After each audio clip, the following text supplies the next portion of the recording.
It's short.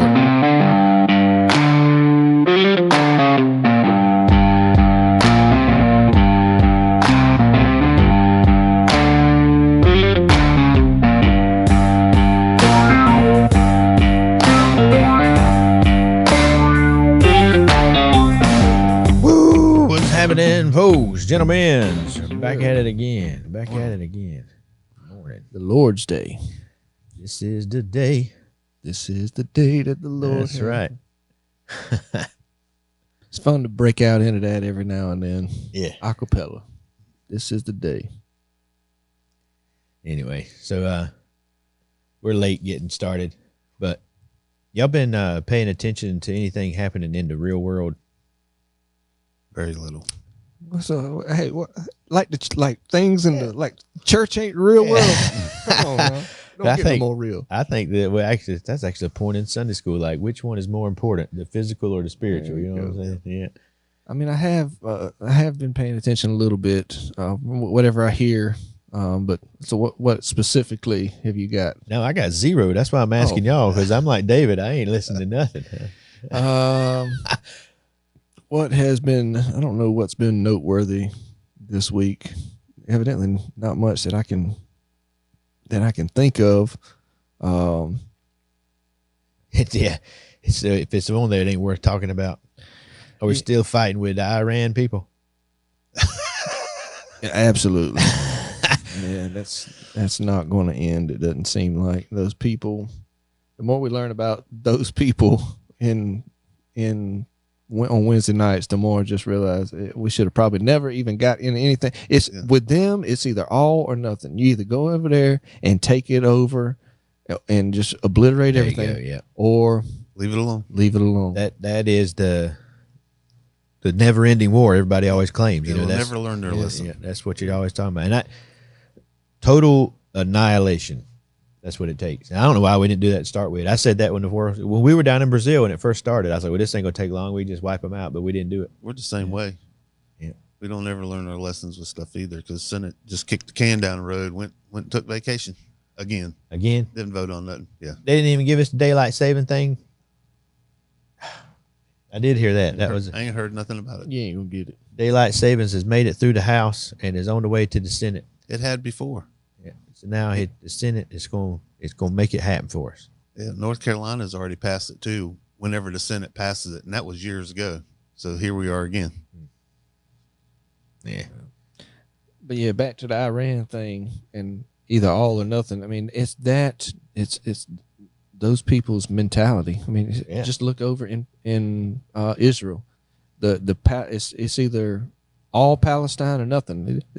There's always this talk on the left of a two-state solution. Right. Anytime that's ever been offered, Palestinians have turned it down. They want from the river to the sea, which leaves Israel nowhere to be found. So it's all or nothing with them, and that is biblical. That is prophetic. That is Ishmael and him being wild and his hand being against his brother, and it's just the way it is. So this may be one of those random podcasts, because just since we started on this stuff here, I got some questions, right? Oh, all right. So I have a good friend, pastor friend, not you, by the way. We're friends, but it ain't you that's saying it's what I'm saying. Yeah, thank you for clarifying. Yeah. That said, he had a post on Facebook, something to the order of, if we quit talking so much about Iran and Muslims and started talking more about Jesus, we wouldn't have this problem. Huh? Let me just get your thoughts on that for a second. If we talked less about Iran and more about Christ, Right. we wouldn't have this problem. Yeah.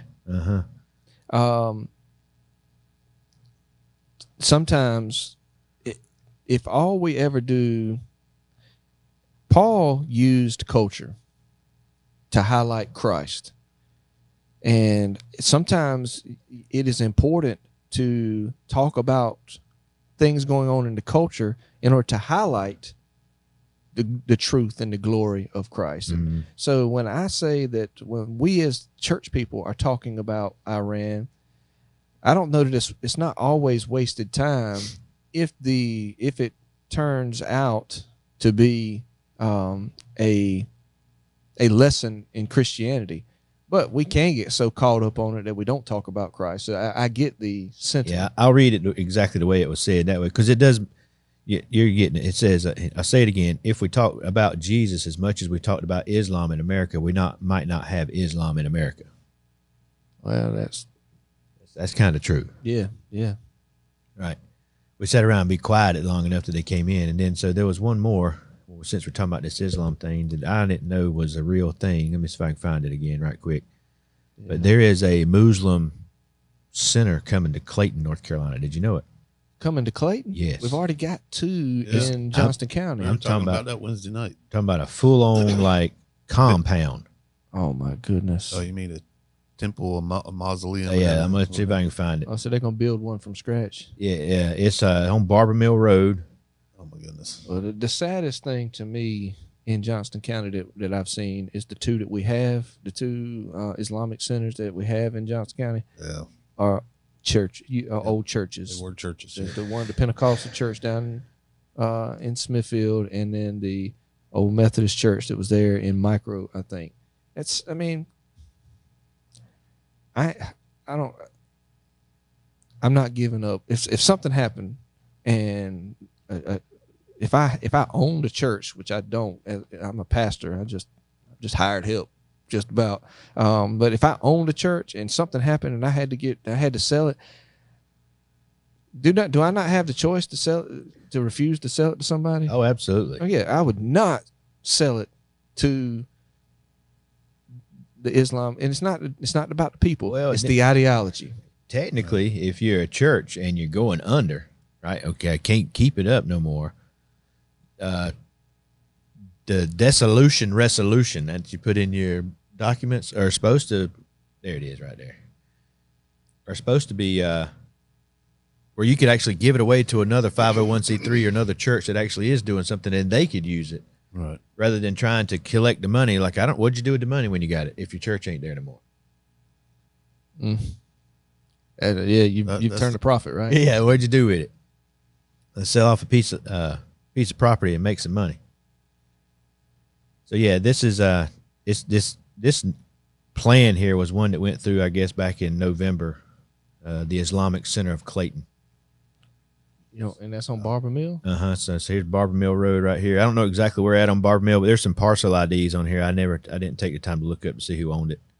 But it's going to have 395 parking spots, a gym, a school, 12,000 square footprint, 3 stories high, 7,800 square foot footprint, 2 stories high, brothers and sisters, picnic shelters, playground, volleyball court, soccer field. I mean, it's a full-on compound, school, church, all that. So you're talking about like Christian schools. Here it is. This is your combating now. This is it. Yeah. This goes back to what we were talking about Wednesday night with the guy that went to the council meeting in Texas. That was he called himself a Sharia survivor, Iranian Sharia survivor.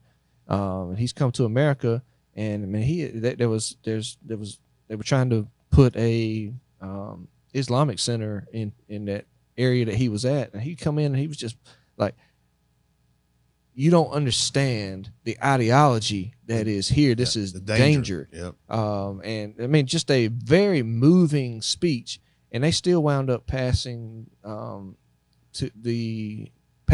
have the Islamic Center because it didn't go against any of the codes or anything like that. But that don't mean nothing. If you don't think it's in the best interest of the community, even if it fits every code, you say no. Yep. So they're doing a fundraiser. They had a fundraiser event that they did. I'll just read you some of the description. This is all past time, right? It ain't happening now. It's already happened. But help us raise fund for the Islamic Center of Clayton at our in-person fundraising event. Welcome to the Islamic Center of Clayton fundraising event. Join us in person at the town of Clayton as we come together to support our community. This event is a great opportunity to connect with others, enjoy delicious food, and contribute to a worthy cause. Your presence will make a difference, so mark your calendars, invite your friends and family. May Allah reward you. We look forward to seeing you there. This thing, I have Muslim friends, and that live or work or whatever around Johnston County. And for a lot of those, I know we have those 2 Muslim churches, but a lot of these folks are having to go to Raleigh for that stuff. So this is going to be, they're going to pour into this thing. Yeah, it makes it easy for them. Yes. And then Clayton's going to get overwhelmed with the Muslims. Then they'll be on our town councils. Yep. And again, listeners, it's not the people. It's the ideology. It is dangerous. The religion is dangerous. Because it becomes the state law. Yeah. And that's what they're looking forward to. They want Sharia law to be in. They want no separation between church and state. None. Their church being the Sharia law. Yep, that's what's going to run the show. You do not judge your idea of Islam based on maybe some of the Muslims that you know. Exactly. Like I don't base my Christianity on some of the Christians I know. So you got to look at what it teaches and what the logical ends of some of their teachings bring, and it is dangerous it is dangerous for a society like ours built on the Constitution and the separation of church and state that exists there, and it's a healthy thing. It's not that one can't influence. It's not that the church can't influence government, but it's that the government can't come in and influence the church. But that's not the same thing in Islam. Islam is a political religion. And you have to understand that there is absolutely an intent behind all of these things to plant these churches or temples and mosques, whatever, so that they can introduce and then enforce their Sharia law. That's the whole game plan. I think that's what a lot of people, what you're saying basically, and a lot of people don't realize. What? Yeah, it's going to be all right. We have now that they have the center, they have their center, and they say now that we have our center, central to our religion and us being able to live out our religion freely in this free nation is to have Sharia. Right. That is central to our religion. If we want to live our religion freely, the Constitution says that we have life, liberty, and the pursuit of happiness, and we want to pursue happiness through fully living out our religion, then we need Sharia. Yep. And the weak people that allows the sinners are the same weak people that are going to say, okay. Well, I'll be honest with you. So, not to be too blunt about it, but the weak people that are okay with it, or whether they're a Muslim or not, they're on the same team. We ain't got but 2 teams. You got team good, team evil, right? Right. And we go all the way back to the garden. I'm gonna put enmity between your seed and her seed. And those 2 teams are set up, and here you have evil trying to move in, disguised, subtle, more subtle than any beast of the field. You know, there's a great opportunity with education, and so if you're sitting on the town council of Clayton right now, and you're letting these things happen,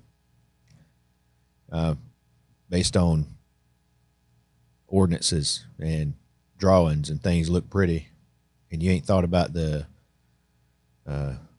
consequences and the repercussions that happen spiritually and morally because of these decisions, then I would say that you're probably still under the dominion of the devil anyway. You probably didn't get saved because you hadn't seen it yet. There's just some things you don't see until you get saved. Does that make sense? Yeah, and one of the things you said about ordinance, it makes it, you need to look at what's happened in other states, because once they have these things in place, the next thing that comes is they have the call to prayer 5 times a day. That's, inside the cities, and it's blasted out. And what does that Sharia law say that the Muslims, if you got a business, your Muslim has to stop when that alarm goes. That's the next step. Yeah. I don't know, man. It's a progression. And there's many other states and cities that are far more progressed than we are. But it's coming. It just keeps happening. It's going to be here. I mean, lots of the Muslims that out there that you're judging Islam by, the reason they're here in this country is because the countries that they came from or their families came from is a mess because of the political religion that is there. So they largely came here so that they could just practice their faith privately, because it's not as corporate of a faith as Christianity is. But those that are infiltrating are seeking to make this nation like those nations, and largely, and it's not so much about making it like those nations, it's about tearing down the glory, if we could use that word, of what God has done through America and the Constitution. Yes. Yep. And then you got, whose responsibility is it to start warning people about this? Right? It's the church. Yeah, believers. We're supposed to be hollering about it the whole time. And how do you do that without being involved in politics? Well, you can't. Right? And so you have this misconception that has been indoctrinated through lots of churches that we're not allowed to take part in any form of government. I almost said manipulation, but that's not about it. That's the worst word. Like protests and things. You can't be involved in any type of political activism. There we go. That's what I'm trying to say. There you go. That's what I'm trying to say. Political activism, because that makes you a sinner. Well, that shuts you up, doesn't it? I guess I gotta be quiet. Yeah. Yeah. Just let it happen. And so getting back to the original comment, where if we'd been talking more about Jesus and less about Islam, we might not have Islam in America. That may be true. But at this point in time, because we did not talk enough about Jesus and Islam is now in our country, You need to be on the then it's going to take more effort even to undo what has been done, which means you have to be able to talk more, get more involved, more activism than you would have if be you a little louder too. Be a little louder, more stand your ground, all those things. Time to raise the alarm. Yeah. Just think about this. We've been talking about with Paul in Colossians. If people would talk more about Jesus as God and about the love of Christ, he wouldn't have to be talking about spending so much time talking about forbearing and forgiving and all that stuff. But now because they weren't talking about the right stuff, now he has to come in and raise the alarm about the bad stuff that's going on, the false teaching that's going on. Right. Yep. That's the only reason. So, like, talking about that verse, it even compared to Islam. So we're talking about forbearing one another. This is inside of the body of believers, right? He's not talking about we have to forbear Islam. Yeah, Right. yeah. We're hearing, Right. we're hearing Colossians 3:13, and he says forbearing one another, and he is talking about in the context of church. Yeah. So don't get it twisted whenever they talk about you got to have patience and love and long suffering with just anybody. That's nonsense. I'm just gonna be honest with you, right? If it's flat out like rebellion against God, satanic and all, I'm not going to forbear it. Are you going to forbear it? No, I ain't going to do it. And then this distinction that we get between forbearing and forgiving, that's maybe a little more attention. But so like not every confrontation is going to require forbearing. I don't know if that doesn't make sense. Like sometimes another Christian has actually sinned against us. Yeah, it's not forbearing sin. Right. It's not forbearing sin. That may require forgiveness, Right. but you don't put up with it. Yep. Does that make sense? Mm-hmm. Now, like some things that I just crossed my mind that are harder for me. I'll just be honest, but you should be forbearing. Like sometimes people are just annoying. Y'all know any annoying people? Right. I might be one of them. So I am one of them. I just go ahead and tell you, I can be annoying, son. That's the thing. Annoying people don't realize they're annoying, and stupid people are too stupid to know they're stupid. Right. And then like there's some people that are just immature. Mm-hmm. They don't know. I mean, they're just immature.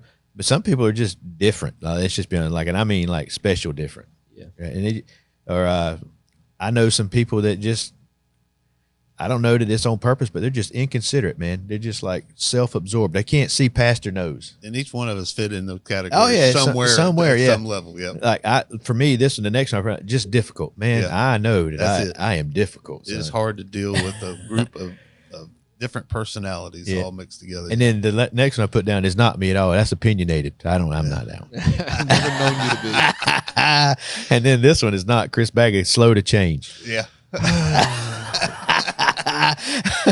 Anyway, those are the forbearing things, right? Yeah. That's not necessarily a sin against me. You know what I mean? It's right, hard-headed people, annoying people. They're not. But I got to forbear that. But it's the ones that are actually just outright sin. So I listened last week, and I don't know that we actually made it a complete distinction. It was like forbear everything and forgive everything. And I don't think that's what he's talking about. No. Yeah. Yeah, the forbearing, there's a patience that you have with somebody maybe in their sin and giving them an opportunity.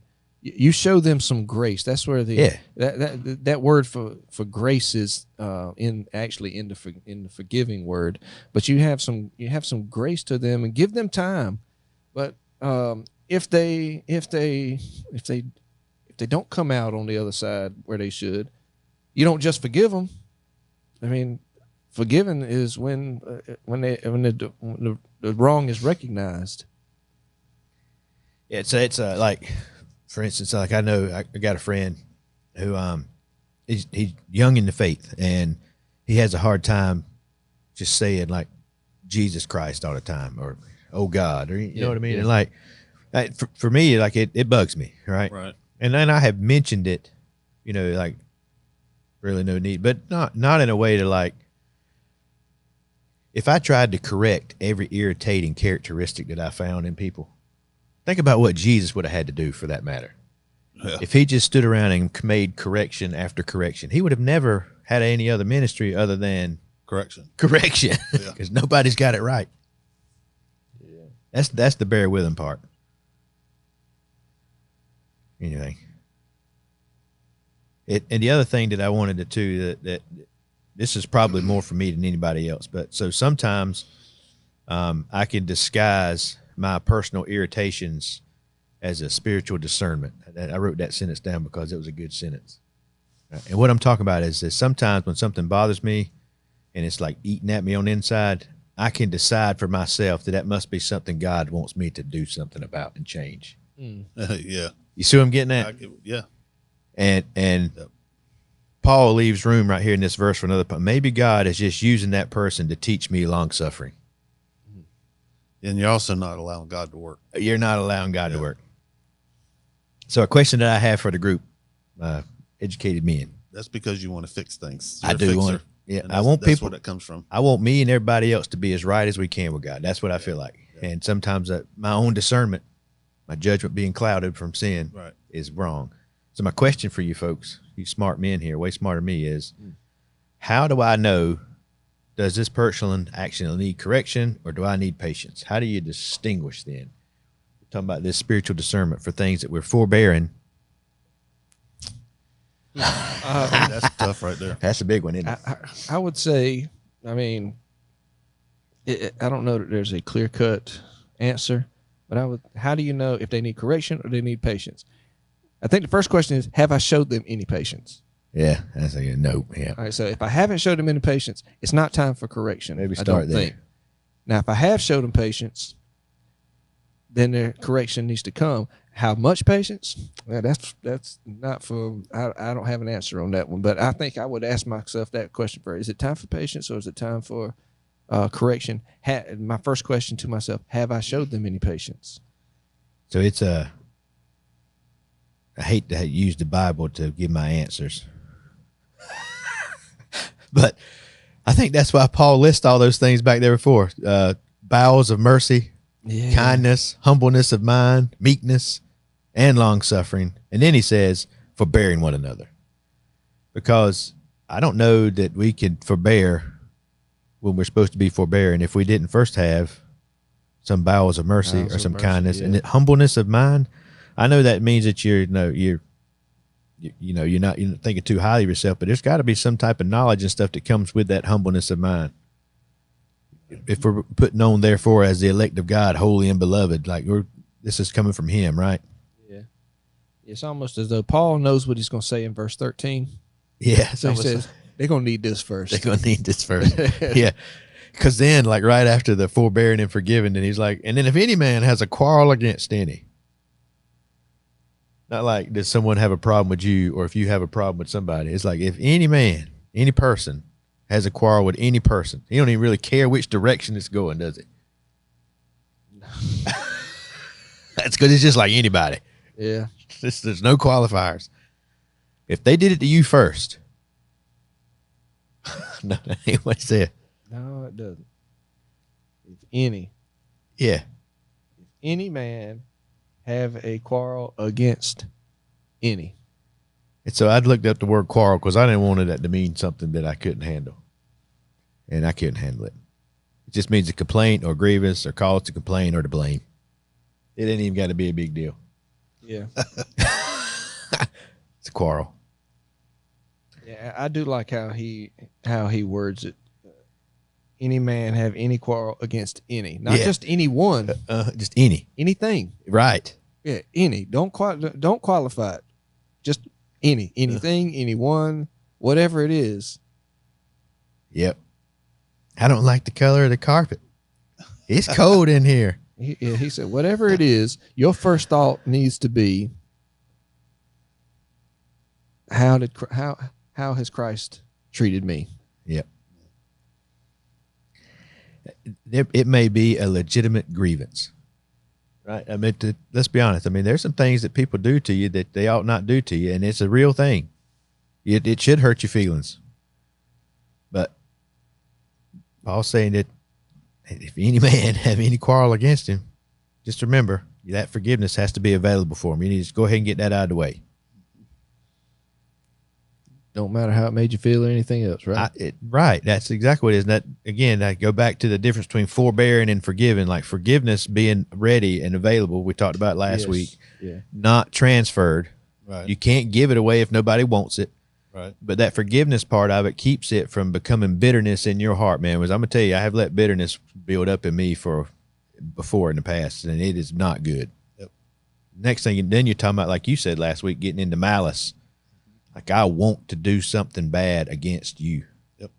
Hurt somebody else. Yeah. Yep. As Christ forgave you.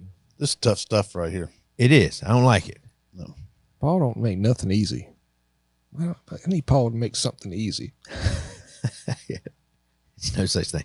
Suffering. Paul said, you present your body a living sacrifice, and you're gonna not like it. I mean, there you go. Why'd you have to use that word sacrifice? Right. Yeah. So that's the. I'll just say it for myself. Forgiveness doesn't have to be earned, right? We offer it, but it does have to be accepted before we can give it. And so, does that make sense? No. I don't think that's right. I don't think that's right. I think you can give it, and it don't have to be accepted though. Forgiveness doesn't. It has to be. It can be offered then.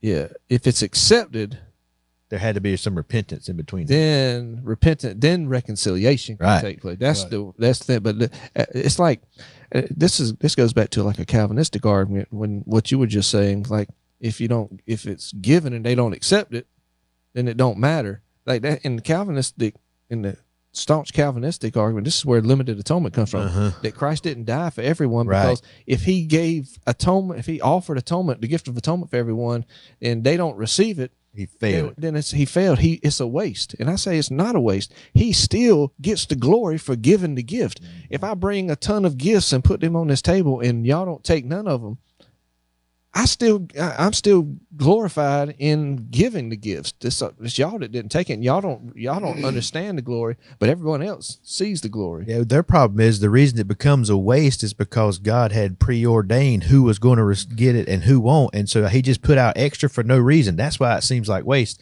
But he didn't put out extra forgiveness for no reason. He gave it. Here it is for anybody and everybody who wants it. It goes back to that presupposition that God has determined. Yes.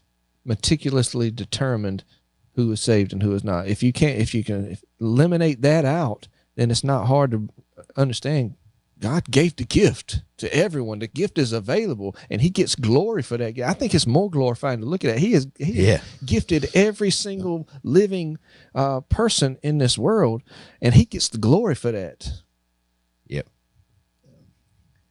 It's easy to say these things, but sitting here thinking about it and some of the notes that I had written on it, we are supposed to mirror Christ, but when it comes to people inside the church and believers, this is a hard process. It is. And it really is. We think about forgiveness and we throw that around. We say those things, But forgiveness starts with the one who's offended, Right. and they offer that forgiveness. And it's hard to keep on track with this. Then it goes to the one who offended, and their next step is repentance, which means not just say, I'm sorry, it's changing your ways. And it's then that they come together for reconciliation. Right. Right. Until that point. But even in reconciliation, there's still a time of restoration of trust. Yeah. So this is like a super long process, you know, and we just kind of, I think this is where the passive Christ thing comes in. You have to forgive people and love everybody. And that's how a lot of these things actually stay inside the church body. It never leaves because it's allowed to be there, you know, and this process is a hard, long process. And I'm not so sure everybody understands it, you know. Forgiving inside the church and all this things inside the church, I think sometimes is more difficult than it is on those outside. I think of it, it's like this. If I was coaching a ball team and my son's on the ball team or my daughter's on the ball team and one kid goes up there and strikes out, I say, it's okay. You get them next time. My kid goes up there, they're getting an earful. Because that's my family. I expect more of them, and I think we carry that into the church sometimes. Maybe I can be more forgiving of the world, but the church, I expect more out of my family. That's my church family. I expect more out of it, but I don't know that we can always have that mentality. There's got to be that grace that exists. And the reality of how these things work, the steps, the process of this whole thing, you know? So then that goes back to my initial question that we didn't get a solid answer for, and that is, how do you know when it's a time of forbearance and long suffering, and how do you know when it's a time of, hey, I need to address the problem so that forgiveness can be exchanged and reconciliation can be. I don't think there's any solid answer because every situation is different. I don't know how you would answer that. I don't either. I don't know that there's a black and white, but maybe I would say this: if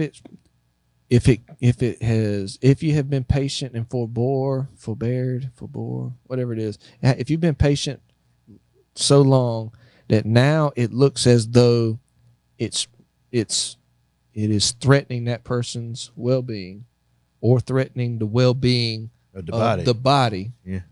then it's time for correction. Like every little, like as if anybody's been in church, you know, sometimes there's problems because there's people there. Really? Yeah. I don't know if you know this, Oh, but man. sometimes there's problems there. But every problem, and my first thought, in my mind, I blow every problem up and I think about it way too much.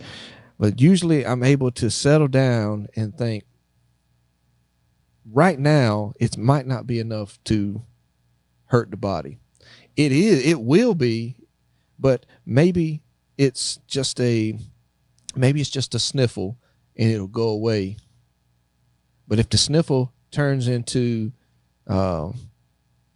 a cough, I don't know what goes. I get it, yeah. If it starts to turn into now something needs to be done, but sometimes things will go away, and I think that's where the patience comes in. But once it's obvious this ain't going away, and this is gonna hurt the body or the individual, then it's time for the correction. Now, so I'm going to ask another. Oh, I'm gosh. not like trying to push back, but I just have random questions when it comes to things like this. So we've been in Genesis for a long time. We're talking about dressing it and keeping it. So at the first sign, you see a little bit of sniffle. Are you really guarding it if you just let the sniffle go to see what's going to happen to it? Or do you like at least take some zinc? Right?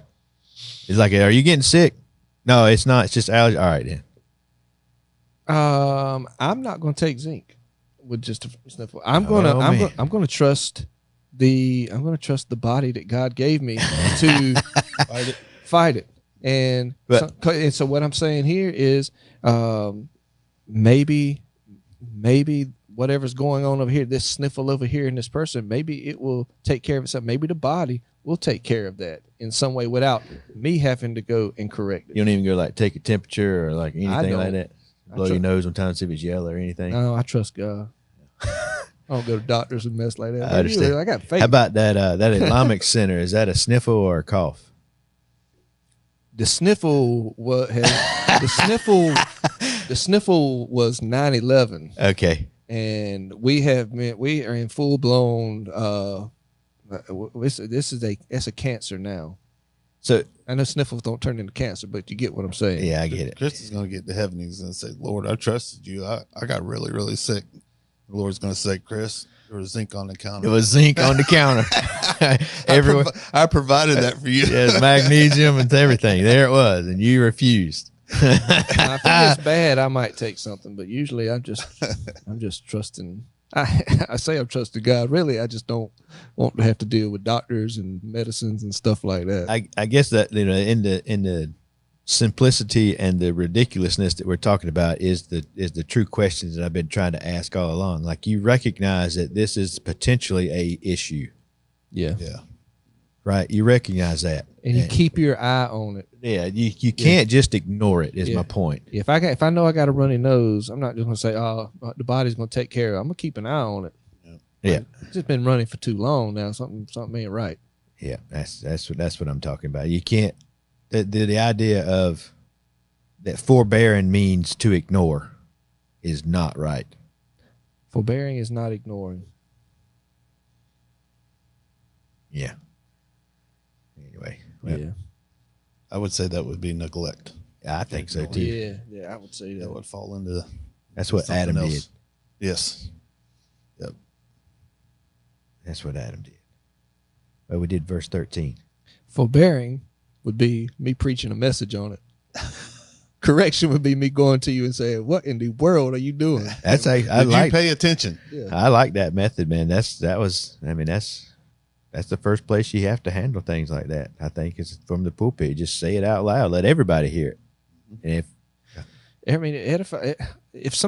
one person's struggling with something or thinking something, they ain't the only one. yeah, and I ain't saying like call them out from the pulpit for everybody here. I'm just saying like it. I've seen preachers do that. Well, They just say something. So ain't that right, so sister so and so? that's awesome. Oh, man. Oh, that was well. I How'd don't that wanna work mention their out? Names.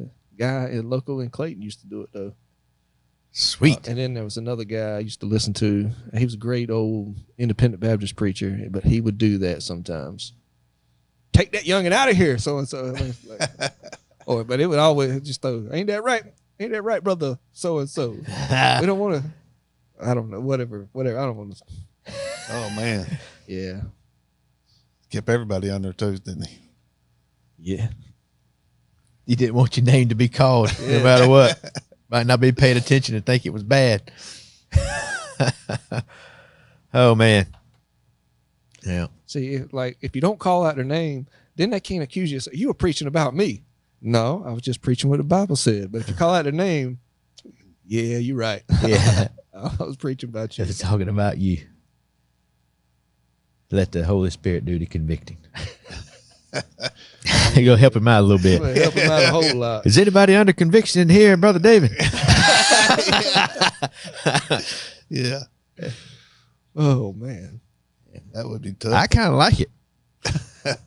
But that means I don't forbear I don't do that real. Well, I don't know. Do we want to try to jump in any more verses than that? I mean, Have we got time? we guess how long- 8:47. So Yeah.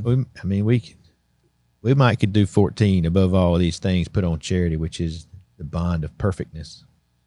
Yeah, I do like that verse because he continues the clothing idea of putting on charity, and the preposition here when it says above all, sometimes I think we think of above all as just something up, but the word is epi, like epidermis. It's something that's on top of, upon. So if you keep that clothing illustration going in their culture, it would be like putting on a girdle or a belt or something that held two garments together. It holds everything together. I like to keep it in like athletic language, since he likes athletic language too. He uses it in the next verse, I think. Mhm. But it's like you can put on a jersey, right? You can put on a jersey and identify with the team. And you can you can be on the team. Think of baseball. You can put on the jersey and you can be on the team. You can sit in the dugout. You can do warm-ups. You can do all that stuff with the team as long as you have the jersey on. But guess what you can't do?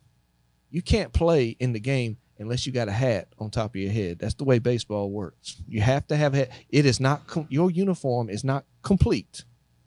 He uses the word perfectness here. That's the word for perfection, completion. Your uniform is not complete until you have that hat on the top of your head. And I think that's what Paul's talking about here. Hey, you're not complete unless everything is tied together and you have the right thing upon you. You've put the right thing upon you. It's like the armor. And above all this, the shield of faith. Yes. Right?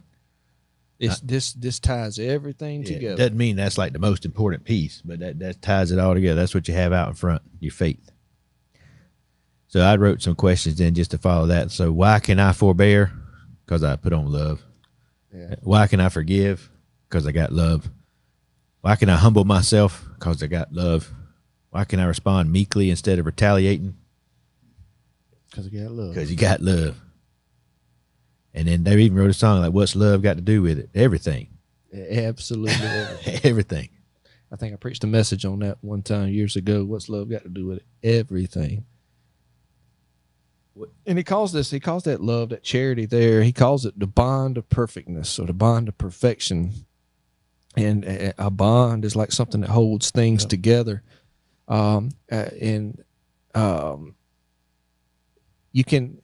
talked about the belt holding two garments together and things like that. But if you get away from the clothing illustration and go back to another illustration that Paul obviously has in mind too, and that's the body illustration. It's going to be that word for bond there is going to be like biological, right? Anatomical word of like ligaments. Ligaments hold different parts of the body together and help them work together. And without them, you just got different body parts that are not connected and not working together. But the body of Christ is supposed to be connected together. You got different parts doing different things, but they're all connected together, and the ligaments connect those things. And it is love that connects us. It is the glue. Love completes the body. Yep. It completes the uniform. It completes the believers in relationship to other believers. And without love, all those other virtues that he's talked about become distorted, right? Truth without love is just harshness. I think humility without love is just a vain performance of fake.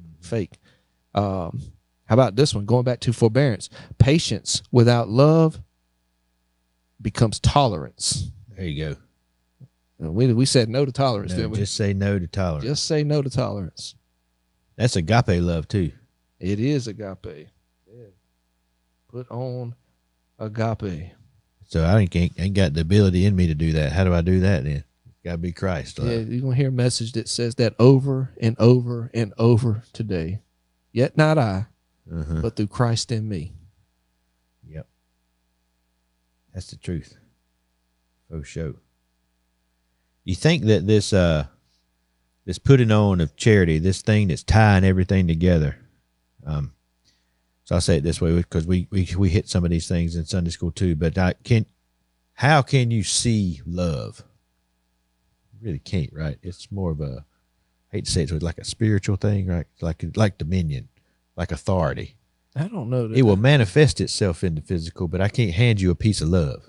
No, right? No. You show love. You demonstrate. You show and you demonstrate it physically. That whatever this idea of love, just like everything else. But I think part of that, particularly if he's talking inside the body here, and he's talking about all the things that you had to put on first: bowels of mercy, kindness, humbleness, meekness, long suffering, so that you can forbear one another, forgive one. I think inside of this here, there has to be this idea of, if we're going to show these things, these traits to other people in the church, there's got to be some communication of some kind, like this demonstration. I guess that's what I'm getting at. Demonstrating that these aspects, these characteristics, if you will, to everybody else. And I think communication is one of the best ways to do it. Think about it, like, let no corrupt things proceed out of your mouth. From the heart, from the mouth, what does it say? Out of the mouth comes everything from the heart or something. I can't get Yeah. right. The overflow of the heart. Yeah, you're right. And so if you're inside of the body and you're in the process of forbearing or forgiving, and you want to be demonstrating this love, I mean, communication, man. We need more communication. Think about your marriage. How do you strengthen that? You just forbear and forgive. You don't say a word. Yeah, it's best to just. For the man, just be quiet, right? It's best. I saw this guy on another reel. I fell down the reel thing yesterday, and it was this Africa guy. He's hilarious. He's got a whiteboard and an expo pen, like one of these. And he says, the woman's brain is divided into two parts. He draws a brain, puts a line right down the middle. He says, has a left side, has a right side. On the left side, there is nothing right. And on the right side, there is nothing left. But he was doing things. One of them was about men being just be quiet. But you are right. Communication is key in relationship, and it's true in relationship between brothers and sisters in Christ, like you're talking about. It's true within husbands and wives. It's true within parents and children, and it's true in your relationship with God. There you go. I think if you want to grow with God, you want a good, strong relationship, communicate with Him. And part of communication is listening too. Yes. We want maybe you need to spend more time communicating with Him through prayer, but also you need to spend some time listening. Well, God don't speak to me. Absolutely, He does. He got 66 books here, yelling and screaming at you. Just He wants to talk to you. Just open it up and listen. Like a novel idea. This is kind of. But if any man have a quarrel against you, or any quarrel against any, have you ever just went and said, "Hey man, are we good? Is there any problem that you need to just tell me?" And then now be quiet. Let them tell you. Communication. And then you'll know if you need to ask for forgiveness or not. Does that come in when you're talking about humbleness of mind and meekness? I mean, your mind's got to be humble enough that maybe I'm the problem. Maybe y'all ain't never been the problem. I've been the problem a lot. But I have also said, hey, look, if I'm the problem, can somebody just tell me, please? I don't want to be. I ain't doing it on purpose. I'm that one you need to be forbearing because I'm, opinionated and all that other good stuff. But without communication, I don't know. Yeah, that's right. Yep. Anyway, all right. Well, yep. That's good stuff, though. You got anything else you want to add to that? No, I look forward to getting into the next verse too. Just because more athletic language. I'm a Paul fan. I saw one of them there. Yeah. All right, then. Well, we're going to wrap it up then. Be a little bit shorter, but we got a late start. Hey, look, if y'all really are listening, why don't you tell your friends to subscribe too, man, to YouTube? We need that. Push it out there. Show us that you love us by giving us some more of those things. And then we appreciate you guys listening and hope that you will tune in again on the next episode.